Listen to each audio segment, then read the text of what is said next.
बेटी तो जिठानी की है। ये कहानी शुरू होती है मेनका के ससुराल से, जहाँ अपनी किचन में खाना बनाती हुई मेनका एक हाथ से आंसू पोंछती जाती और दूसरे से सब्जी चलाती जाती। हमेशा सबका भला ही किया है भगवान, मैंने अपने सास ससुर को अपने पेरेंट्स के जैसे ही समझा और आज वही मेरे दुश्मन बने बैठे हैं। तभी कोकिला रसोई में आती है। और रो, अरे और जोर जोर से रोना, ताकि मोहल्ले वालों को लगे कि हम तुझे मारते हैं पीटते हैं। ये भी कसर मत छोड़ना बहू। नहीं मम्मी जी, आप गलत समझ रही हैं, मैं तो अपनी किस्मत पर रो रही हूँ। आज मेरी गोद भरी होती तो ये सब होता ही नहीं। अरे तो कर लेना हरी, इसी दिन के इंतजार में तो मेरी जिंदगी के 2 साल और कम हो गए, पर आज तक वो दिन नहीं आया। और काम करना है तो कर, वरना आंसू गिराते हुए खाना बनाने की कोई जरूरत नहीं है। ऐसा खाना कभी शरीर को लगेगा ही नहीं। मेनका की शादी को आज पूरे 2 साल हो गए थे, पर भगवान ने आज तक उसे माँ बनने की खुशी से दूर ही रखा था। पहले तो मेनका का ससुराल उसके लिए सपनों का ससुराल था, पर जैसे ही दिन बीतते गए चीजें बदलती गई। कुछ रहा कि नहीं बहू? पता नहीं मम्मी जी, वैसे पिछले 1 हफ्ते से ना मुझे उल्टियां तो हो रही हैं। क्या सही में? मुझे तो तेरी चाल से ही लग गया था क्या घर में खुशखबरी आने वाली है। अरे भाई, शादी को 6 महीने पूरे हो गए हैं, अब खुशखबरी नहीं आती तो कब आती? जीती रहे बहू, जीती रहे। आखिर तूने मुझे एक बारिश दे ही दिया। अरे ओ कमला, रसोई से मिठाई लाकर सभी का मुंह मिठा कर। तो माँ जी, हम क्या बोल रहे हैं, आजकल ना एसिडिटी भी बहुत हो रही है लोगों को। डाइट के चक्कर में भाभी पिछले 1 हफ्ते से रात में खाना ही नहीं खा रही। हो सकता है उसी के कारण उन्हें उल्टियां हो रही हो। अरे मुंह जल जाए तेरा, जब भी मुंह खोलती है आप सुबह नहीं बोलती है। चुप कर और सभी का मुंह मिठा कर। बहुत खुश हूँ मैं मेनका, आज तुमने मुझे एक बाप बनने की खुशी दी है। आज का दिन तो मेरे लिए एक त्योहार बन गया है। और अपनी जेब से 10,000 की नोटों की गड्डी निकालकर अपनी पत्नी के सर से वारता हुआ रंजीत कमला के हाथों में रख देता है। इसी तरह 15 दिन और बीत जाते हैं और एक सुबह अपना पेट पकड़कर कमरे में मेनका लोट पोट करने लगती है। ये तुम्हें अचानक क्या हो गया मेनका? कहीं तुम्हारे पेट में पल रहे बच्चे के कारण तो ये सब नहीं हो रहा। रुको, मैं अभी माँ को बुला कर लाता हूँ। नहीं नहीं नहीं, मम्मी को बुलाने की जरूरत नहीं है। मेरे पीरियड्स आए रंजीत, मतलब मेरे पेट में कोई बच्चा था ही नहीं। क्या? हाँ, पर माँ को इस बात का पता चला तो उन्होंने तो पूरे मोहल्ले में ढिंडोरा पीट दिया था कि इकलौता वारिस आने वाला है। ये बात कोकिला के कानों तक पहुंचने से कब तक बचती, और जैसे ही कोकिला को पता चलता है कि उसकी बहू माँ नहीं बनने वाली है तो कोकिला चिढ़ जाती है। अब आगे भी आए दिन कोकिला बस मेनका से एक ही सवाल पूछती और हर बार जवाब आता ना। इसी तरह 2 साल निकल जाते हैं। जैसे जैसे दिन बीतते जाते हैं मेनका की इज्जत सभी की नजरों में गिरती जाती है। और फिर एक रोज, तेरी बड़ी भाभी इस जन्म में मुझे खुशखबरी देने से रही। अब मेरी एक आखिरी उम्मीद तू ही है बेटा। तेरी ही पत्नी मुझे मेरे पोते का मुंह दिखाएगी। मैं ना अभी तेरे लिए लड़की देखना शुरू कर देती हूँ। और हवा से भी तेज रफ्तार में कोकिला अपने दूसरे बेटे के लिए लड़की की तलाश करना शुरू कर देती है। और एक ही महीने के अंदर कोकिला नेहा के साथ अपने बेटे का रिश्ता पक्का कर दोनों की शादी भी करवा देती है और नेहा को अपने घर बहू बनाकर ले आती है। दरवाजे पर खड़े अपने देवर देवरानी की आरती उतारने के लिए जैसे ही मेनका दरवाजे पर जाती है, कोकिला उसे रोक देती है। रुक जा मेनका, नेहा बहू का अपने ससुराल में स्वागत तेरा मुंह देखकर हुआ ना, तो उसकी खुली कोख भी बन जाएगी। कोई जरूरत नहीं है तुझे दरवाजे पर जाने की। मेरी बहू की आरती मैं उतारूंगी। कोकिला दरवाजे पर खड़े नए शादीशुदा जोड़े की आरती करती है। दूधो नाव पुतो फलो बहू, अब बस जल्द से जल्द तू मुझे दादी बना दे बहू। जी मम्मी जी, आप बेफिक्र रहिए। अगली सुबह दोनों बहुएं अपने कमरे से बाहर आती हैं और अपनी सास के पैर छूती हैं, पर कोकिला सिर्फ और सिर्फ अपनी छोटी बहू को ही आशीर्वाद देती है और बड़ी को नहीं। मेरे सारे आशीर्वाद तो तेरे सामने फेल हो गए बड़ी बहू। अब बच्चे का आशीर्वाद देकर भी क्या फायदा? कम से कम मेरे बेटे को पत्नी का सुख तो देती रहे ना, जीती रहे। भगवान करे नई बहू के पैर तेरे लिए शुभ हो और तुझे जल्द एक बाल गोपाल हो जाए। इसके बाद अपनी पहली रसोई की तैयारी करने नेहा रसोई में जाती है और कुछ देर बाद मेनका भी रसोई में जाती है। एक साथ इतने सारे लोगों का खाना आप कैसे बना लेती हैं भाभी, और वो भी तीनों टाइम? मैं तो नाश्ते की तैयारी करने में ही पस्त हुई जा रही हूँ। हाय मेरी कमर, अभी तो बस सब्जियां कटी हैं, कैसे होगा सब कुछ? बाहर कौन जान रहा है कि अंदर खाना तू बना रही है या मैं? ये ले टेबल, तू आराम से यहाँ बैठ, मैं अभी फट से सारी तैयारियां कर देती हूँ। बस जब मम्मी जी आए ना तो उनके सामने तू खाने में तड़का लगा देना और 1-2 रोटियां सेक देना। ओ भाभी थैंक यू। और इसी तरह कोकिला की दोनों बहुएं आपस में ट्यूनिंग करके नेहा की पहली रसोई की तैयारी कर लेती है। आहा, एक नंबर, क्या खाना बनाया है। वाकई सभी मेनका के हाथों के खाने को नेहा का समझकर उसकी बड़ी तारीफ करते हैं और इसी तरह नाश्ते का काम निपट जाता है। दोपहर के वक्त, भाभी ये इतने सारे कपड़े निकाल दिए मम्मी जी ने, मैं इन्हें कैसे धोऊं? ऊपर से मम्मी जी तो वॉशिंग मशीन भी ऑन नहीं करने देती। तू जा दाल चावल की तैयारी कर, कपड़े मैं निपटा देती हूँ। मुझे तो एक बात समझ में नहीं आती भाभी, मैं यहाँ घर के कामकाज ही नहीं संभाल पा रही हूँ तो बाद में बच्चा कैसे संभालूंगी? और यहाँ मम्मी जी रोज मुझे गुड न्यूज के बारे में पूछती रहती है।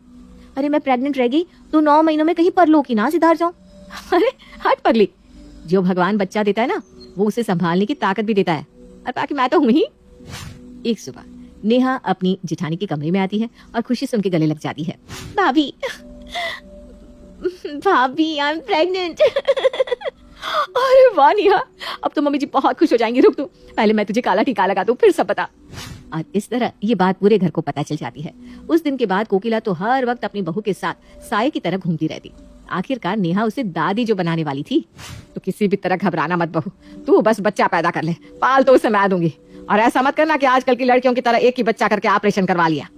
पहले बच्चे के बाद लगते ही अगर तू फिर से पेट रही ना तो मुझे फट से बता देना। ठीक है मम्मी जी, वो क्या है ना, दिन भर घर पर बैठ बैठ कर बोर हो गई हूँ मैं। भाभी के साथ बाहर घुमाऊं? अच्छा ठीक है जा, पर ध्यान से जाना बेटा। दोनों बहुएं बाहर मार्केट जाने के लिए निकलती है कि पड़ोस की सुषमा मेनका को देखते ही कहती है, सब किस्मत का खेल है। जेठानी के सामने ही देवर की शादी हुई और अब देवरानी को बच्चा होने वाला है। इस बेचारी को अब तक बच्चा नहीं हुआ। नेहा, हम बाद में घूमने चले क्या?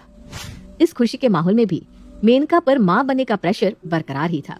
इसी तरह 9 महीने बीत जाते हैं और नेहा एक छोटी सी बच्ची को जन्म देती है। लाओ लाओ नर्स, मेरी लाडो को मेरी गोद में दे दो। कोई बात नहीं बहू, बेटी हुई तो क्या हुआ, दिल छोटा मत कर। अरे भगवान करे अगली बार तुझे बेटा ही हो। हाँ, कोकिला को एक पोता तो नहीं मिला, पर उसे इस बात की खुशी थी कि कम से कम वो दादी तो बन गई। एक सुबह सुरेश अपनी पोती को अपनी गोद में खिला रहा था कि वो अपने दादा की गोद में सुसु कर देती है। ये लड़की भी ना, पकड़ दो इसे, इसके कपड़े बदल दे। आप छुटकी को मम्मी जी को पकड़ा दीजिए ना पापा जी, मम्मी जी इसे संभाल लेंगी। सुबह से इसे खिला खिला कर मेरी कमर अकड़ गई है।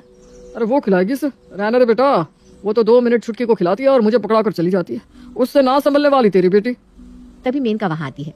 लाइए इसे मुझे दे दीजिए, तुम आराम करो नेहा, मैं संभालती हूँ छुटकी को।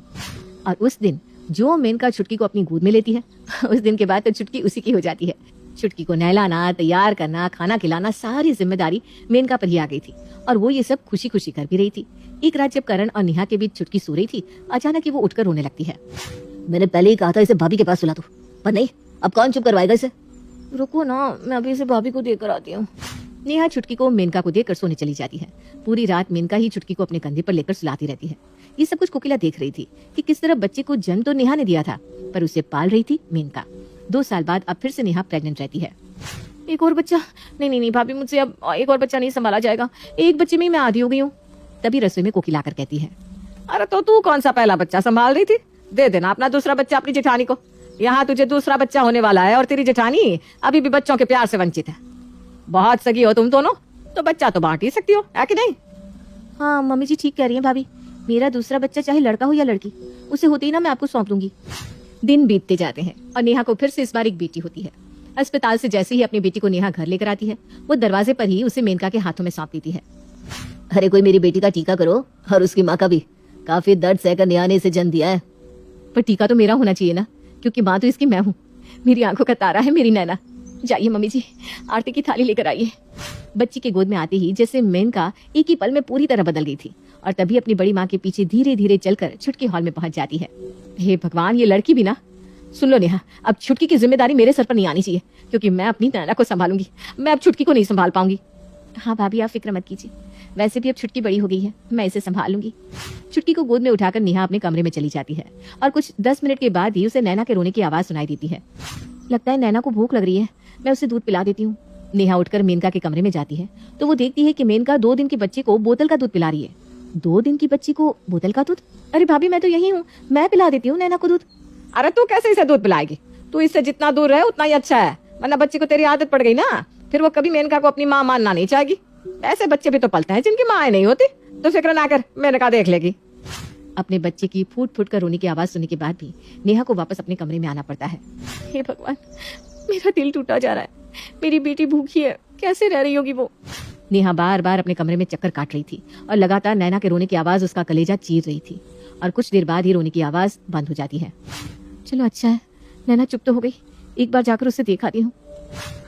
नैना मेनका के कमरे में जाती है और वो क्या देखती है कि उसके कमरे में कोई है ही नहीं। नैना अकेली ही बिस्तर पर सो रही है। नैना, ये कैसी लापरवाही है भाभी की, नैना को अकेला छोड़ दिया। बिस्तर पर अगर करवट लेती हुई नीचे गिर गई तो? भाभी, भाभी कहाँ हैं आप? आ रही हूँ भाई, आ रही हूँ। क्या हो गया, बाथरूम में नहाओ भी नहीं क्या? भाभी आप इसे अकेले क्यों छोड़कर चली गई? मुझे कह दिया होता, मैं यहाँ आ जाती। तेरी बड़ी बेटी को भी मैंने ही पाला है ना, तो मुझे मत सिखा बच्चे कैसे पाले जाते हैं। और नैना मेरी बेटी है, उसे किस तरह रखना है वो मुझे किसी से पूछने की जरूरत नहीं है। और कपड़ में से गर्म कपड़े निकालकर मेनका नैना को पहनाने लगती है। भाभी, डॉक्टर ने कहा था इतने छोटे बच्चे को इस मौसम में स्वेटर पहनाने की जरूरत नहीं होती, इससे नैना को इचिंग हो सकती है। तुम अभी तक गई नहीं? मेरे सर पर नाचो। अरे नेहा, मुझे पता है क्या करना है क्या नहीं। इतना ही प्यार है बच्चे से तो छुटकी को पाल लिया होता, उसे तो मेरे कमरे में फेंक कर चली जाती थी तुम। और इस तरह मेनका नैना के साथ लापरवाही करती ही जाती है। कुछ देर बाद इतनी छोटी सी बच्ची को गोद में उठाकर मेनका किचन में काम करने चली जाती है। बाहर हॉल में बैठी नैना ये सब देख रही थी। क्या तो बार बार नैना को देख रही है? अब वो तेरी नहीं रही। हाँ बहू, और वैसे भी तेरा शरीर अभी कमजोर है, तो इन चीजों में ध्यान मत दे। जाकर कमरे में आराम कर। मेनका है ना, वो सब संभाल लेगी, उससे आदत है। और इसी तरह सुबह से रात हो जाती है। रात को सभी खाने के टेबल पर बैठे थे। मेनका के कमरे में नैना फूट फूट कर रो रही थी और मेनका आराम से सभी को खाना परोस रही थी। अब नेहा का गुस्सा फूट पड़ता है। वो मेनका के कमरे से अपनी बेटी को बाहर उठाकर ले आती है। मुझे नहीं देनी आपको मेरी बच्ची। मैं अपनी बच्ची आपसे वापस लेती हूँ भाभी। मेरी बच्ची कोई बोझ नहीं है जो उसे मैं किसी को भी सौंप दूं। मेरी मती मारी गई थी जो मैंने मम्मी जी की बात मानकर आपको अपना बच्चा सौंपने का वादा कर दिया था। एक बच्चे का ध्यान उसकी माँ से अच्छा कोई और रख ही नहीं सकता, कोई भी नहीं।